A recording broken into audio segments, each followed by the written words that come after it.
today we will discuss the functions of management. Management is very important in real life and business point of view. There is 5 functions of management. Let's discuss the one by one. First one is planning, second one is organizing, third one is staffing, fourth one is directing, and fifth one is controlling. Let's discuss the one by one. We will discuss the planning. First one. It is the first function because planning, without planning we can't do nothing. अगर मैं कहूँ कि 5 friends हैं, वो कहीं घूमने जाने का प्लान कर रहे हैं और वो डिसाइड करते हैं कि फिर अपना अपना सब पॉइंट ऑफ व्यू देंगे। सब अपना पॉइंट ऑफ व्यू कैसे देंगे? कोई कहेगा हम मनाली चलते हैं, कोई कहेगा शिमला चलते हैं, कोई कहेगा ऊटी चलते हैं। तो इस तरीके से सब अपना अपना पॉइंट ऑफ व्यू रखते हैं। फिर हम प्लानिंग करेंगे कि यहाँ जाएंगे, वहाँ जाएंगे। तो हम इसीलिए उसको कहा जाता है bridge where we stand today and where we want reach. तो ये ब्रिज है किसके बीच का? जो अब हमें प्लान कर रहे हैं, हमें क्या डिजायर करना है, क्या हमें मतलब प्राप्त करना है, उन दोनों कहाँ हम अभी खड़े हैं और कहाँ हमें पहुंचना है, इन दोनों का एक ब्रिज होता है। एंड इसी तरीके से फिर नेक्स्ट होता है ऑर्गेनाइजिंग। ऑर्गेनाइजिंग में जैसे मैंने एग्जांपल दिया था आपको, फ्रेंड्स कहीं घूमने जा रहे हैं, तो मान लो डिसाइड कर लिया कि उन्हें शिमला जाना है। अब वो डिसाइड करेंगे कि हम लोग 5 जने हैं, किसके पास मतलब गाड़ी है, किसके पास बाइक से, इस तरीके से वो सारी चीजें ऑर्गेनाइज करेंगे। And framework work, this is a framework of working how many units and सब यूनिट्स और डिपार्टमेंट्स आर नीडेड। जैसे मान लो एक मॉल बन रहा है, तो उसमें बहुत सारे डिपार्टमेंट होते हैं। जैसे मान लो कैफेटेरिया है, कोई फुटवेयर बिक रहे हैं, कोई क्लोथ्स की डिपार्टमेंट है। तो अलग अलग तरीके से इस तरीके से यूनिट्स बांट दिए जाते हैं और उसके सब यूनिट्स होते हैं, डिपार्टमेंट्स जो हमें चाहिए उसके हिसाब से हम अलग अलग डिसाइड करके हम उसको डिवाइड कर देते हैं। और उसी के हिसाब से हाउ मेनी पोस्ट्स, जैसे पर्टिकुलर एक ऑर्गेनाइजेशन है तो उसको हम जब उसको डिपार्टमेंट में बांटा है तो उसमें कितनी पोस्ट और कितनी डेजिग्नेशन की जरूरत है, हर डिपार्टमेंट में अलग अलग होती है।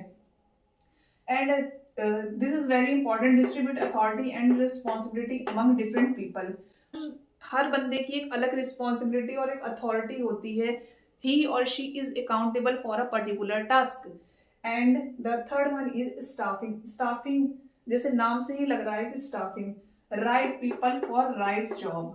यानी कि जैसे मैं आपको कहूँ कि अगर आपको प्रधानमंत्री की पोस्ट दे दी जाए तो आप क्या करेंगे? प्रधानमंत्री की पोस्ट के लिए भाई लीडरशिप की क्वालिटी होनी चाहिए, क्योंकि हमारे अंदर तो वो है नहीं है। तो हम भले ही हमें वो पोस्ट मिल रहा है लेकिन हमारे पास वो स्किल्स, वो लीडरशिप की क्वालिटी नहीं है, इसलिए हम उस पोस्ट वो परफॉर्म नहीं कर सकते जब तक हमारे पास वो इंटरनलाइज ना हो जाए वो skills, right.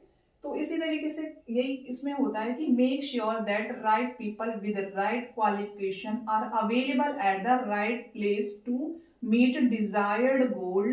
It is also known as human resource. Human resource में 3-4 चीजें इंक्लूड होती हैं, जैसे recruitment, selection, placement, training of personnel.